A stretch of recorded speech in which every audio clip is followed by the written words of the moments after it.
At Enbridge, we monitor our pipelines around the clock, using trained operators and computer monitoring systems. Because for us, safety isn't just a job. It's a 24/7 commitment. Joining Ron Insana on stage, please welcome evening anchor at WDIV-TV Local 4, Steele.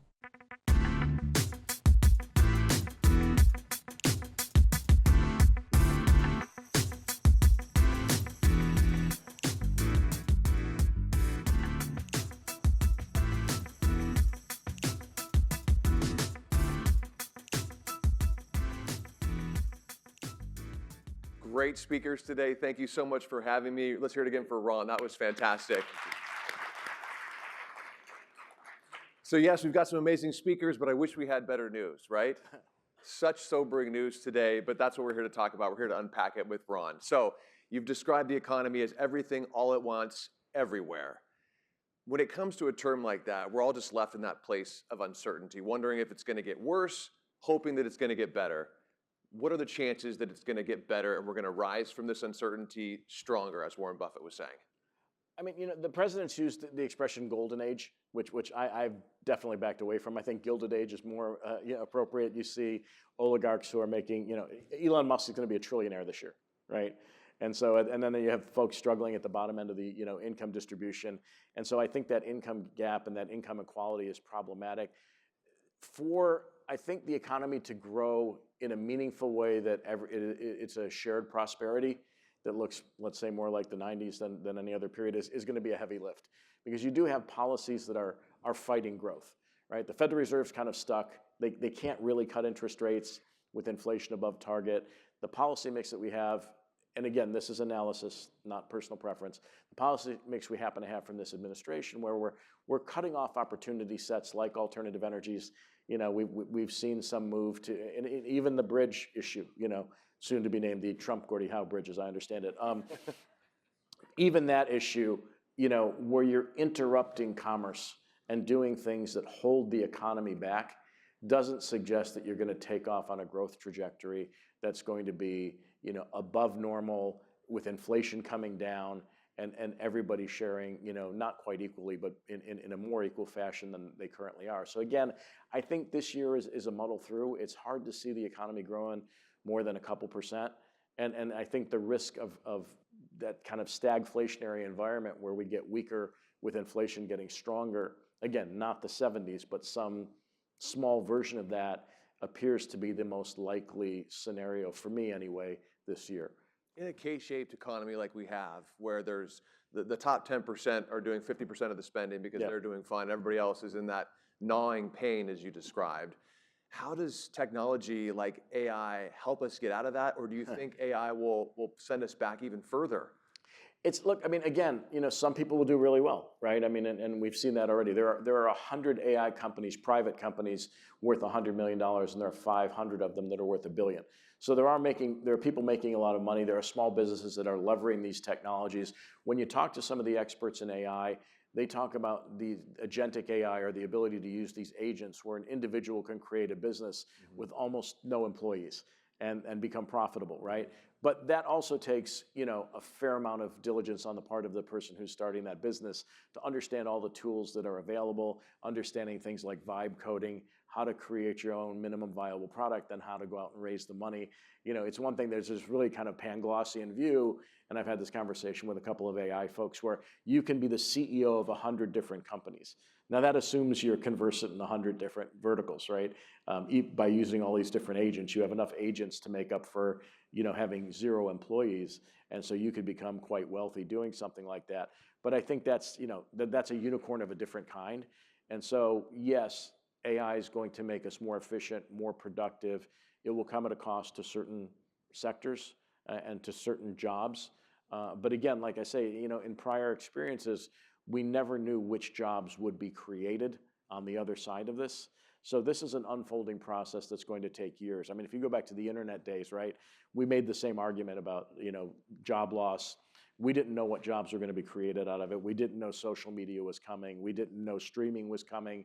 These are very disruptive technologies that, certainly in our business, We felt it, right? Oh, yeah. I mean, streaming has kind of messed up our model.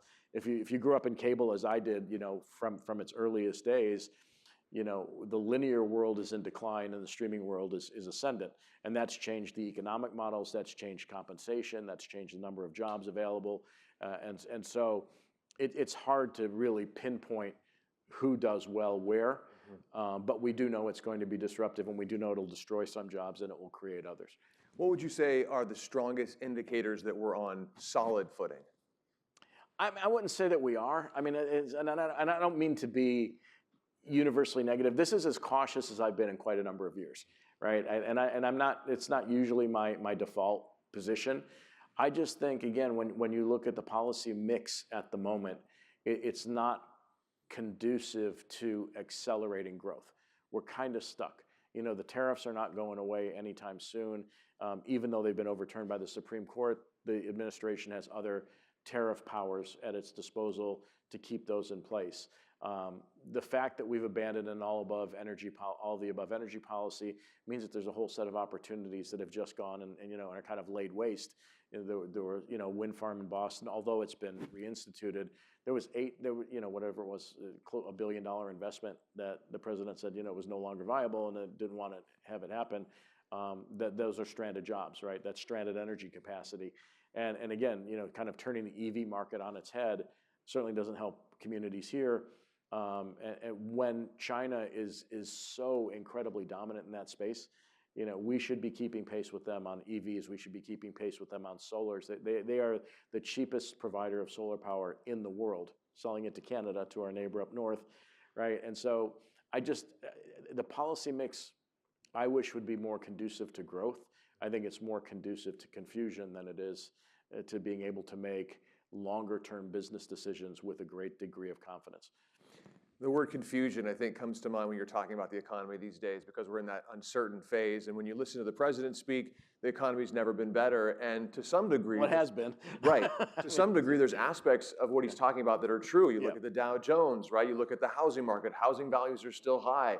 There's so many confusing elements and things that just seem like they shouldn't be right now. How do you make sense of that? Well, housing's a conundrum, right? I mean, so we're somewhere between 4 and 6 million units short of demand, right, across the United States.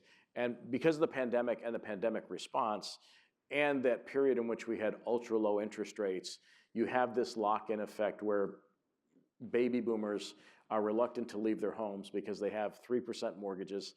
If they decide to, move down in size, or if they decide to be more precise, if they decide to downsize, it may cost them more to do that than to stay in the home that they're in, which is larger, but has a much cheaper mortgage and is closer to being paid off. And so you have this lock-in effect that's holding prices up because supply is constrained. But again, that home equity value accrues to those people that own their homes outright. It also, if you're a stockholder, and again, that's a different class of individual, broadly speaking, you have large gains in the stock market, and that the wealth effect is positive in that group, but it isn't necessarily spread out across the economy. So housing's really weird. I mean, prices are 50% above where they were in 2019. Right. So they've never been less affordable at any other time, certainly in our lifetimes, right? And so it's a real problem, and no one has yet come up with. And part of this is local, municipal and state issue about zoning and other, making it easier to add supply, and part of it is national, that we don't have a policy set for easing making it easier for companies to build new homes, right? That's a real problem. So I don't know exactly how we get out of that. On the one hand, yeah, it is net positive because there's so much equity, and household net worth is at the correction in the stock market notwithstanding, is at an all-time high, and so that's a positive. And we also have the other positive of the biggest wealth transfer in the history of humankind is going to take place from the baby boomers to Gen X, millennials, and Gen Z. It's somewhere in the neighborhood of $100 trillion, right? But again, that's also somewhat concentrated. So, but there still is a lot of money that's going to move into the hands of younger people, and at some juncture, give them an opportunity to spend more. It does feel like we're on the precipice of some giant shoe that needs to drop, whether that is a housing bubble that bursts. Double-edged sword, though, right? Right, I mean, of right, course, yeah. going into a full-on recession that it just feels like we've been on the edge of recession for so many years. Ever since the pandemic, we've been talking about, are we going to go into a recession? And here we are all these years later, and we're still on the edge of that question where we don't know if that's going to happen or not. Well, I mean, the response to the pandemic itself was massive, right? We've never seen, that concentrated a burst of spending, whether it was the Inflation Reduction Act, however poorly named that was, or the CHIPS and Science Act, which actually really stimulated some of the manufacturing reshoring that we were hoping to achieve. Again, as Sandy was saying earlier, some of the policies in place now have kind of stopped that in its tracks. It was a huge burst of spending, and we grew better coming out of the pandemic with less inflation than the rest of the world, right? So if you looked across the globe, the US was leading. We were growing close to 3%. Inflation was coming down. It wasn't down low enough for the Fed to be comfortable, but we'd gone from 9% to 3%, which was a pretty big move. But then there were those pockets, again, that were stuck, and just the overall level of prices was significantly higher than it was pre-pandemic, which is what the problem has actually been. The rate of inflation between 2.5% and 3% is probably, people can deal with that if the overall level of prices hadn't accelerated so much from the post-pandemic response. So yeah, it's hard to say whether it's recession, whether it's stagflation, or something in between. It's hard to make that assertion right now. Even if the Federal Reserve cut interest rates a lot, you don't know if that would fan the fuel of inflation, and kind of create a almost mid-1970s scenario, or whether it would stimulate the economy enough that would really start growing about 3%, and you'd see employment opportunities broaden. But again, some of the employment issues are structural and not interest rate driven, unlike other business cycles we've seen in the past. How much is the war with Iran right now affecting the economy? And if it were to end next weekend, would it be a blip, or would we see residual effects from what's already happened? I mean, it's kind of hard to say it's a blip, insofar as when you look at some of the energy capacity that's been hurt in the Ras Tanura oil field and refinery operation in Saudi Arabia is the fourth largest in the world. That was hit. The LNG facilities that were hit in Qatar, they say it's going to take 3 to 5 years to put those back together and reach full capacity again. And then again, you've got this, at least the next several months, if this were to end this weekend, next several months of getting a lot of those products around the world. It takes a long time to come out of the Strait, go through the Strait of Oman, and then move all that product to different parts of the world. Now, granted, Europe, Asia are kind of hit harder than we are. Japan's 90% reliant on foreign imports of oil. China, while it has, a 120-day supply of oil, still is reliant on that part of the world, as is Europe reliant on the Middle East for natural gas, liquefied natural gas. We happen to be a huge exporter of that, so we may benefit from that. That's one industry that will be a big beneficiary of this. But putting things back to normal would take at least a few months, if not a little longer, for our economy to kind of right itself. And then for other economies, it may take even longer than that. What do you think is the biggest wild card that could affect the U.S. economy in the next 12 to 24 months? Bills winning a Super Bowl, I think, maybe. Might be one of, having grown up in Buffalo, I can relate to everything you guys go through here. No, I think it is this, persistence of inflation and geopolitical risk, right? I mean, so having gone through this experience now, how does China, and my earlier comments notwithstanding, how does China read U.S. resolve around military activity? Would it defend Taiwan in the event that they tried to do something? How does the war between Russia and Ukraine shake out? That's had nominal impact on psychology, not much impact on the economy. If this were to become a ground war, and listen, we're moving a lot of troops and a lot of material towards Iran even as we speak. If they were going to try to take the Strait of Hormuz and control that, if they were going to try to take Karg Island, which is the big oil port terminal that Iran uses to load its oil to ship out to the rest of the world, that's a different thing. That I think would have a profound impact on the direction of economy, would push inflation up a lot more than it already has. And then you would have a Federal Reserve that can't make a decision on lowering interest rates because all they do is literally throw gasoline on an inflation fire. And so I think that at the moment, that's the biggest variable. Again, I do worry about things like private credit having a moment and affecting financial markets and then kind of creating the environment where the economy could weaken. But right now, I think the biggest concern is this shifting from where we are right now with no really good information about the negotiations that appear to be ongoing, both sides saying different things about them. If it shifts to a ground war and Saudi Arabia joins, for instance, which they said they might, Iraq yesterday said they were going to join Iran. If this were to turn into a full-blown regional conflict, that changes the dynamics entirely. For a state like Michigan that we just saw the scorecard, could be a lot better, but we've got such positive things that we're waiting to take fire. What's your advice to the business leaders here in this state? Invest like crazy. I mean, it's having come out of Buffalo. Buffalo's having a minor renaissance itself, right? I spent the first 13 years of my life there, and we got as badly beaten as cities like this, right? In 1955, I believe Detroit was the 5th largest city in the United States, and Buffalo was the 10th. And when we went through that whole deindustrialization process, these towns, Cleveland, Pittsburgh, Buffalo, Detroit, and others, got absolutely gutted. We left Buffalo in 1974 for California because there was no work, right? So when you have a venture capital community that's locating, identifying business opportunities that are going to lead to broad employment, that will lead to wealth creation, and taxation is an issue. So I live just outside Manhattan, and our new mayor, Mamdani, is contemplating a certain tax structure that would disadvantage startup businesses. And it's just really so short-sighted. Manhattan has its own set of problems, but adverse tax policies for young businesses is a way to drive people out of the state or the city, right?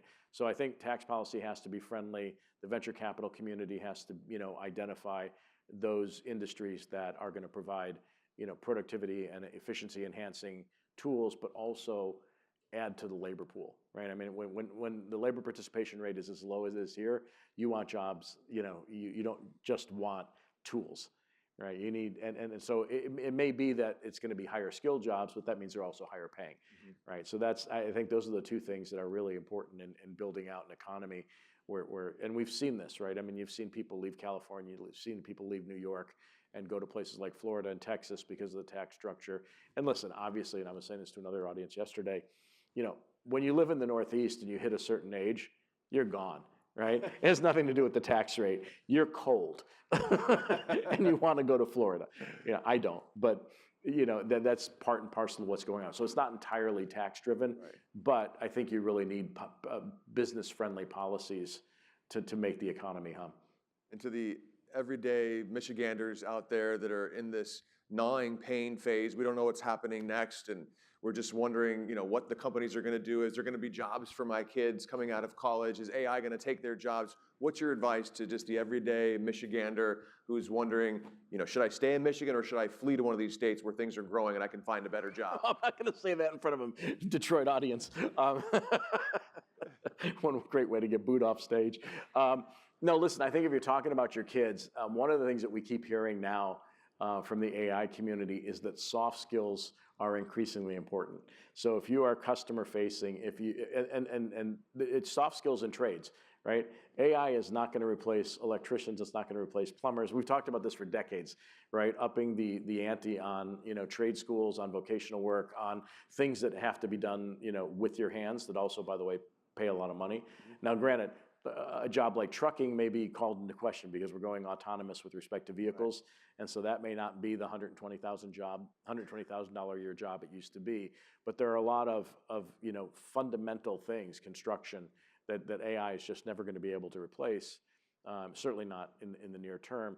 And then when you talk about having to interact with customers, at the very end of the process, that those customer-facing jobs, and some may go away because there be agentic tools for interfacing, but that's like outshoring, data call centers. If you're a financial advisor, you use those tools, but it gives you more time, for instance, and I'm using it as an example, to either gain more wallet share from your existing customer or go out and prospect for more business.